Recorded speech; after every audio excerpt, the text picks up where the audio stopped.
I'm kind of one of those kids that grew up in a Christian family. So, I was baptized as a kid or as an infant. And so prayer was always kind of there. And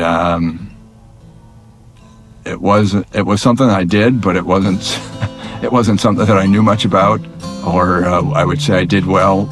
And like bedtime prayers. I often got in a rut where I would find myself saying basically the same thing over and over and falling asleep before I was done sometimes. So in that regard, now I try to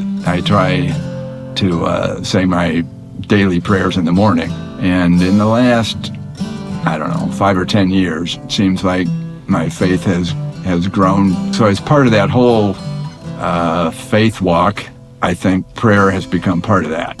And so I look at prayer more as of a regular aid rather than kind of a last minute, I guess there's nothing left to do to pray, but pray, that kind of a thing. I don't want to get into that habit. The first thing we should do is pray and not wait till you think there's nothing earthly left to do. The thing I guess I'm learning about prayer that I wish everyone would also learn is that, it's not always about you. It's not always about, creating your list of needs and then expecting, okay, when's this going to happen? A lot of times, for me anyway, it's been, you pray for something and maybe it doesn't happen, and then a year or two down the road, you think, I'm sure glad that didn't happen. It would have turned out badly or whatever the reason, and you think, well, I guess God did answer that prayer.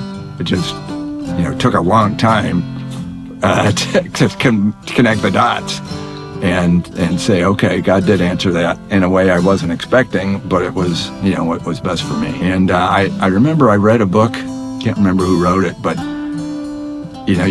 you get into a habit of treating God almost like Amazon, that you would expect to find whatever it is you're looking for, whether it's some crazy thing or not. And not only do you expect it to be there, you also expect it to be at your doorstep in 2 days. So God's not Amazon. He